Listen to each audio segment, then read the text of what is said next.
বিপিএফৰ এমএলএ দুৰ্গা দাস বড়ো ডাঙৰীয়াই আগতীয়াকৈ কেতিয়াও ৰাজনীতি নকৰে। টেণ্ডাৰ নোহোৱাকৈ তেখেতে কেতিয়াও ফিতা নাকাটে। আৰু মই সদায় টেণ্ডাৰ হোৱাৰ পিছতহে মই কাম কৰোঁ, কাৰণ আগতীয়াকৈ ৰাজনীতি কৰিবৰ কাৰণে মই কেতিয়াও নকৰোঁ।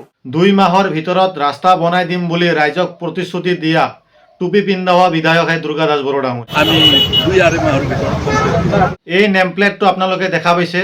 এইখন নেমপ্লেট দুৰ্গা দাস বড়ো ডাঙৰীয়াই টংলা চহৰৰ মাজমজিয়াত 2025 চনৰ আগষ্ট মাহৰ 21 তাৰিখে তেখেতে ইনগ্ৰেশ্যন কৰি ফালে ৰাইজক তেখেতে টুপি পিন্ধাই থৈ গৈছে। তেখেতে কৈছিল টুকুনকাটাৰ পৰা পানাৰীলৈকে পথটো তেখেতে নিৰ্মাণ কৰি দিব বুলি। কিন্তু দুৰ্ভাগ্যৰ কথা, আজি 6 মাহ পাৰ হৈ যাবলৈ গৈ আছে, আজিলৈকে এই ৰাস্তাৰ কাম আৰম্ভ হোৱা নাই। আৰু তেওঁৰ নিচিনা বিধায়কে কয় মই ৰাজনীতি কৰাৰ কাৰণে ফিতা কাটি নফুৰোঁ বুলি। আচলতে লাজ নাই তেওঁলোকৰ, নীলাজ বিধায়ক এইবিলাক। এই ৰাস্তা ইনগ্ৰেশ্যন কৰাৰ লগতে তেওঁ ঘোষণা কৰিছিল যে টংলাত ACDC অফিচ তেওঁ বনাই দিম বুলি। যে ACDC অফিচ টংলা মহানগৰৰ ভিতৰত আমি স্থাপন কৰিম। ACDC অফিচৰ কথা বাদ দিয়ক, কিন্তু বৰ্তমান তেওঁৰে অফিচ বন্ধ হ'বলৈ গৈ আছে আৰু 1.5-2 মাহ আছে। নতুন অফিচ তেওঁ ক'ত খুলিব তাৰ কাৰণে জাগা বিচাৰি পোৱা নাই। টংলাতে খুলিব নে ভেৰগাঁৱতে খুলিব তাৰ কাৰণে তেখেতৰ বৰ্তমান হাহাকাৰ লাগিছে। শিক্ষাৰ নগৰ টংলাখন এই ৰাস্তাৰ কাৰণে সাধাৰণ ৰাইজে কিমান হেৰাশাস্তি খাই আছে, ইমান ধূলি হয়, আচৰিত।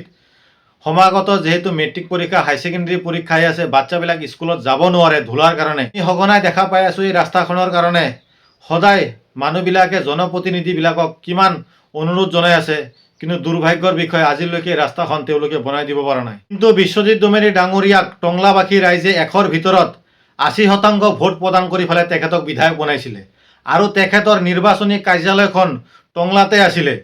কিন্তু দুৰ্ভাগ্যৰ কথা, আজি বিধায়ক হোৱাৰ পিছত তেখেতে টংলাবাসী ৰাইজক গোল খুৱাই দিলে। বৰ্তমান ৰাইজে তেখেতক GPS লগালেও বিচাৰি নাপাব, কাৰণ তেখেতে টংলা সমষ্টিৰ পৰা এতিয়া ফালৰি কাটিছে। আন সমষ্টিত নিৰ্বাচন খেলাৰ কাৰণে তেখেতে ৰণকৌশল তৈৰি কৰি আছে। দুখটো আমাৰ নিজৰে, কাৰণ আমিয়ে খাল কাটি ফালে কুমিৰ আনিলোঁ। কাৰণ আগতো আমি 4টা টাৰ্মছ কমলী বাইদেউক জিকাই ফালে আমি গোল খাইছোঁ। এইবাৰ বিশ্বজিৎ দোমেনী ডাঙৰীয়াকো আমি জিকাই ফালে গোল খালোঁ। যিয়ে নহওক, এইবাৰ ডিলিমিটেশ্যনৰ পিছত নতুনকৈ যিহেতু আমি টংলা বিধানসভা সমষ্টি পাইছোঁ আৰু এইবাৰ বিধানসভা সমষ্টিত যদি EPPL প্ৰাৰ্থিত্ব দিয়ে, মোৰ অনুৰোধ সকলোলৈ, আপোনালোকে এবাৰৰ কাৰণে EPPLৰ প্ৰাৰ্থীক আপোনালোকে বিপুল ভোটে বিজয়ী কৰাই আনিব লাগে আৰু এবাৰ তেখেতক দেখিব লাগে যে তেখেতে ৰাইজৰ হৈ কাম কৰে কি নকৰে। এই সুযোগটো আপোনালোকে দিব বুলি মই আশাবাদী। তাৰ কাৰণে সকলো ৰাইজক মই পুনৰবাৰ অনুৰোধ জনাইছোঁ। ধন্যবাদ।